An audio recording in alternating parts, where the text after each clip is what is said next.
sun just came out. It's a sign. Let's get it. Hey guys, welcome back to Kitchen Table Chat. No, that's not what it's called. Hey guys, welcome back to Candid Table Chat, and today I am joined by DJ Rio-D again. Also known as Rio. And just Saurez.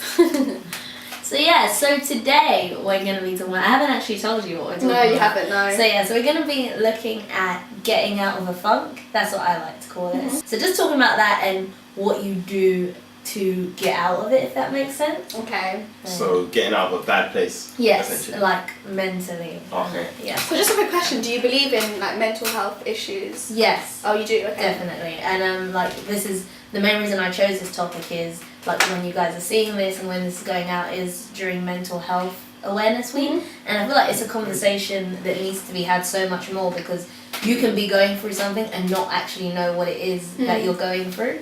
So then what do you want to kick it off?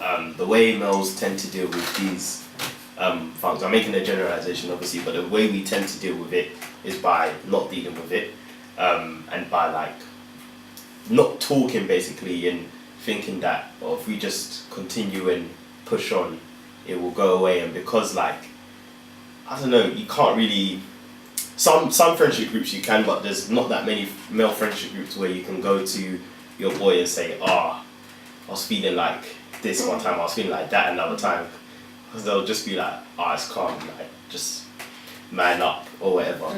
But people say man up a lot, but males are like 70% of the suicide rate in the UK, and I'm sure that's consistent amongst other countries as well. And that's one thing I've had to learn is to talk to people, even if it's not males, just talk to someone, talk to yourself, write something down. So so I'd like to keep I think it's important just to highlight that a lot of mental health issues, you can't see it on someone, like you can see a bruise. I think like the most important thing to remember is that you can walk right past somebody on the streets and you will never know that they're going through something because it's invisible. So it's always good to be kind to people, as cliche as that sounds. You honestly have no idea even what like people's pain threshold is, even like a comment that will have them breaking down, going home and doing God knows what. So it's so important to be aware of that kind of stuff. And I mean, I personally, it's something that I have come out with and told everybody, but I just haven't spoken much on it. I have been diagnosed with depression when I was 15 years old for about a year. And I was on fluoxetine, which is an antidepressant, and I was on risperidone, which is, you know that? You were like, yeah, I know that. A-levels are kind of like... Yeah, so I was on risperidone, which is just basically a pill to help you sleep at night, because I was suffering from insomnia because of my depression. So I've definitely been there, done that, and I had that follow me up for like a year. And the thing with antidepressants is, and I feel like a lot of people don't really say this, because you see as antidepressants anti-depressant, like it will not depress you, but I feel like I was a lot more depressed when I was taking my antidepressants, because what the antidepressants do is they release serotonin, in your brain, and which is basically chemicals to make you happy.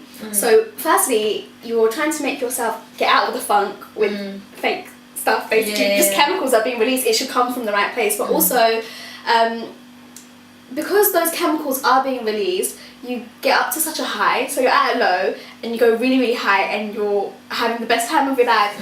But it's like a roller coaster. The drop is the worst. And I felt like throughout my time in taking medication to stop my depression, every time I hated the drop. I loved the high, but even whilst I was really like, and the thing is, I went crazy high, like I was really happy.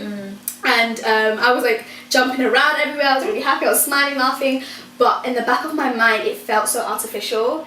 And that is like, I could be in a room full of 20 people smiling, laughing, really happy because I've taken my antidepressants, but it's that feeling that when the table goes quiet and I almost draw back to myself and I'm like, I'm actually not happy and this is so fake.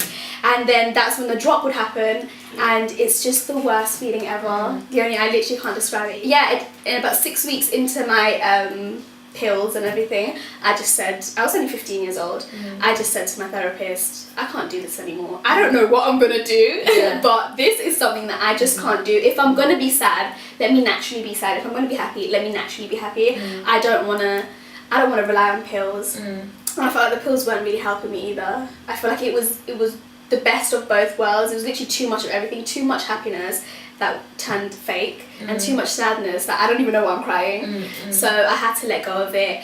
And how I sort of helped myself is I did what I needed to do. I cried my eyes out. You know, I withdrew from things that may have been good for me. I wasn't religious with my studies. I even forgot God at one point. Like, I just had to do all of those things just to take it out. But once it all came out, I was almost like, okay, it's out now. And how I just started building myself up again is I always sort of, it was like affirmations. I always said affirmations to myself. When I had somebody very important in my life, she just gave me a little box and it had like little notes in it, about 20 notes.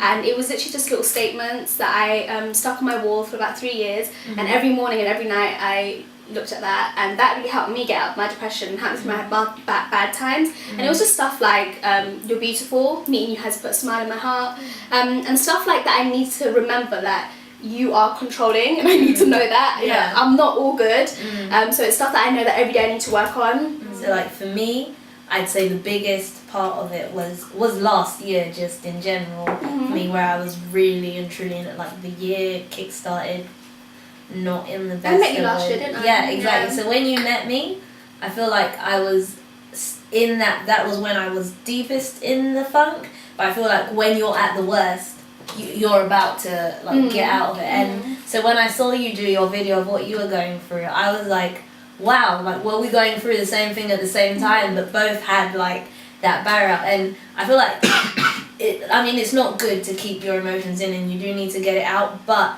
that was a really, if you go back on my Instagram, I think I even like made a post after meeting, and you may have been like, whoa, this girl's like so over enthusiastic. When you're going through something like that, when you meet genuinely nice people that are just happy, and that positive energy is like helps for like the high you were talking about. Like, granted, the next week I was probably upset, but it was good to have those highs. So like meeting you at that time really helped, because like I've been contacting other like YouTubers, and maybe they wouldn't be up for collaborating or just not messaging back. And when you're going through something, you tend to take anything really personally. You really do. So to have that nice little bit of positivity after like when we shot our video, that was really cool. And so like, it's crazy when I saw that video, and I was like you said, you never know what someone's going through. Like, it was only recently that like, well, some of my friends knew at the time, but recently one of my friends, when I told her, she had no idea. And I couldn't be mad at her for not being there for me, because I'm the best person at hiding when everything's all good for me.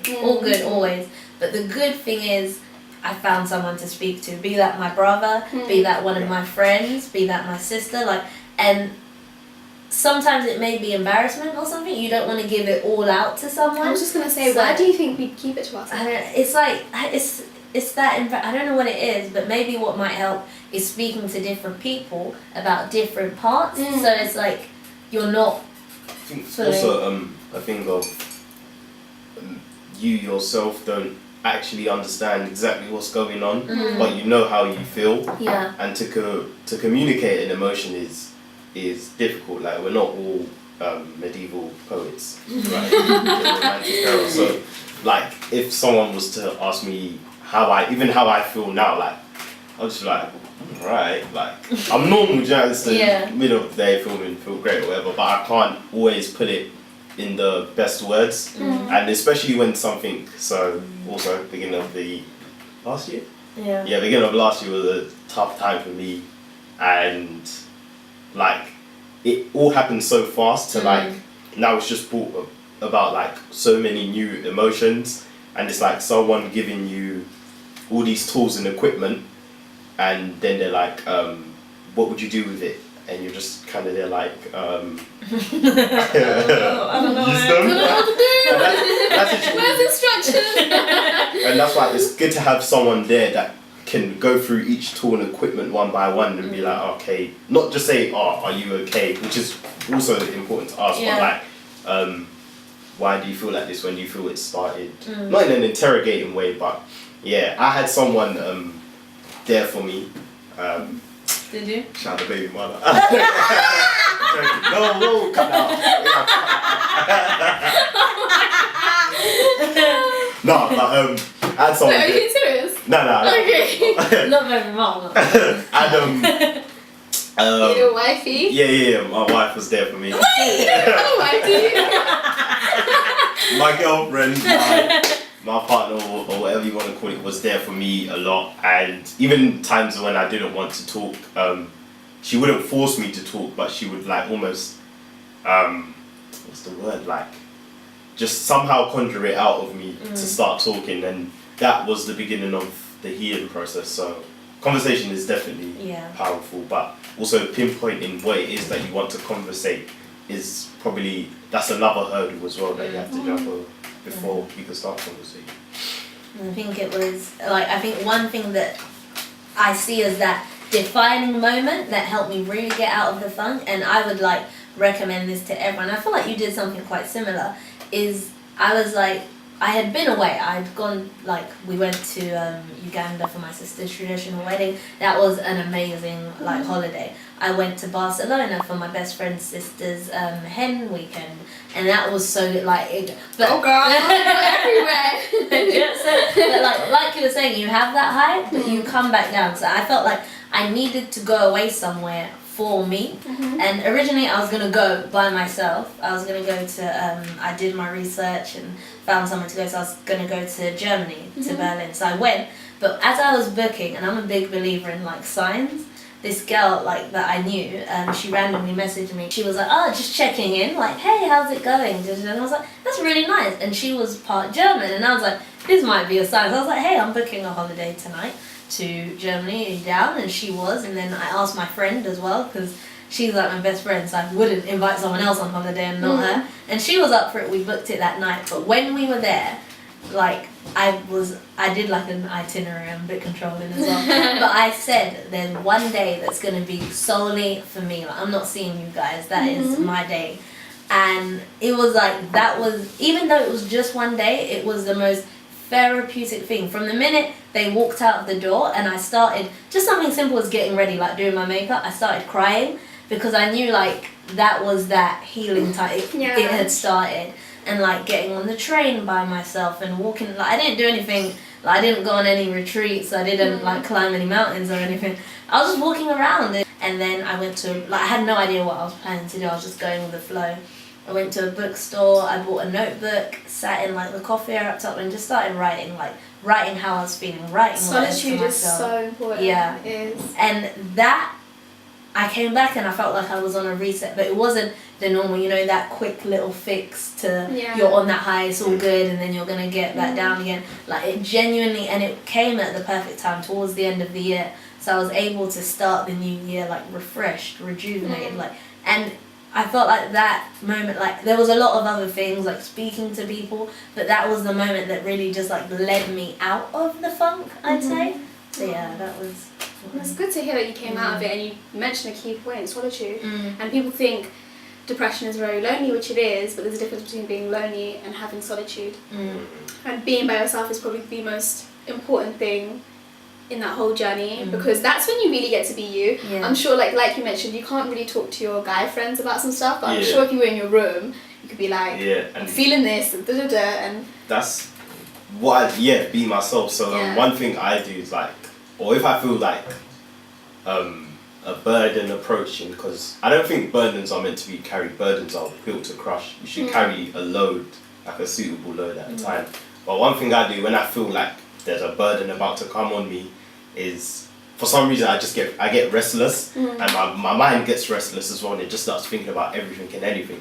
So what I do is, because I might be in my room or something, like I'll just put on music and go for like a walk around the block, and I'll dance, I'll do a little up and down the hill or whatever, but that really helps me. And then when I come back, I'm tired, but I'm not tired because of thoughts and because of feelings. I'm tired because, like, I don't know, I've walked around and I've just been myself. So then, like, I think I'm a lot more calm because feel like I've gotten everything out of me as well. And then the next day I can think about the burden that I was approaching with a clear mind.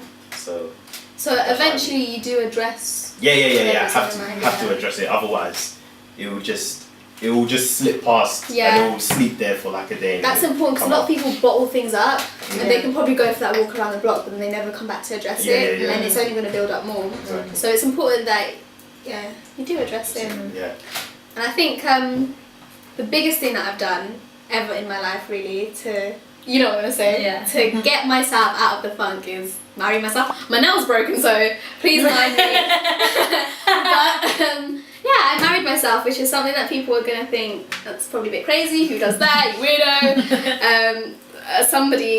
I've married myself in France, in Marseille, and a friend called me and said, "He's Marseille." I've never met him. I was like, "Are you serious? Are you serious?" And then, but yeah, that's what I did. It didn't happen overnight. I've been thinking about it for 6 months before I did it.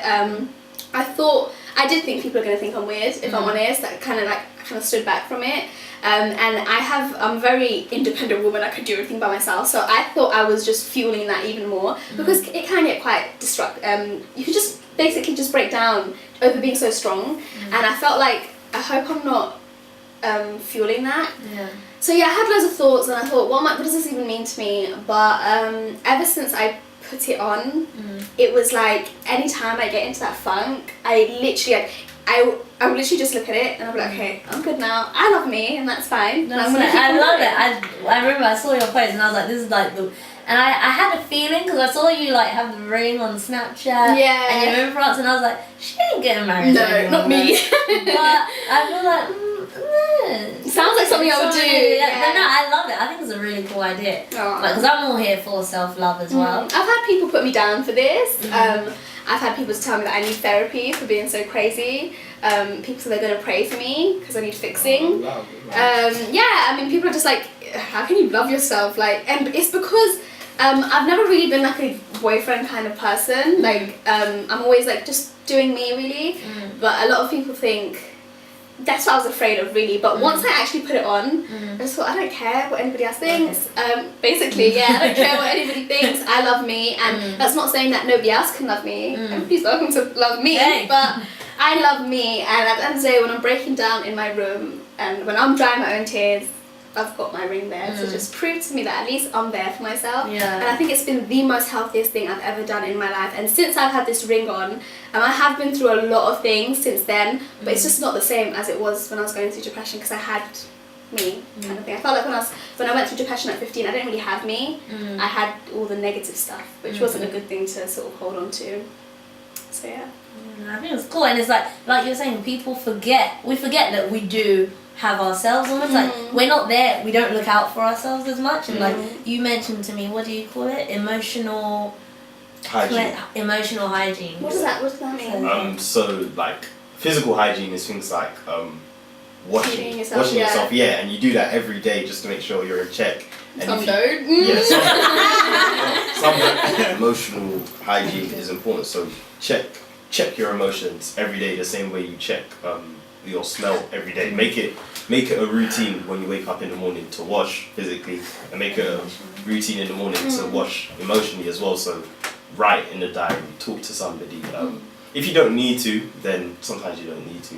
But if you smell it or if you feel you do, then wash. Yeah. And even if you don't smell it, just check it just in case. Yeah. Because sometimes you go through the motions like, yeah, I'm all good, but the minute you stop and actually question it, or all it takes is someone to be like, are you actually okay? Are you actually? And then you're like, oh, yeah. Yeah. So, last tips for people in terms of getting out of the funk. So how I get myself out of the funk is just doing stuff that I like. So traveling, going to the gym, dressing up, or meeting up with friends. I literally love spending time with my friends because I've lived by myself for so long. It just gets a bit boring being at home. So I love meeting up with my friends. So I just do things that make me happy, even if I am in a funk, and even like yourself, if it's going down the blocks and listening to music or dancing, whatever it is that you like to do, just do what you have to do that just makes you happy, and don't think about how am I going to get there or what am I going to do to get there. Just do it, and everything else will follow it. And on that journey, you will find your answers to why you are feeling the way you are, and then you'll kind of know how to get out of those feelings eventually. No, yes, I agree 100% with all of that. And like you said with travel, I'd definitely recommend going away. If it can be by yourself, do it. So you can really like, it's like it gives you that space to, and you actually start to think and address certain things. How you get to it, you don't know, but you will. Definitely speaking to someone, because like you were saying, it's hard to portray what it is that you're thinking or going through, but just rambling out for ages and ages, you eventually get to that point.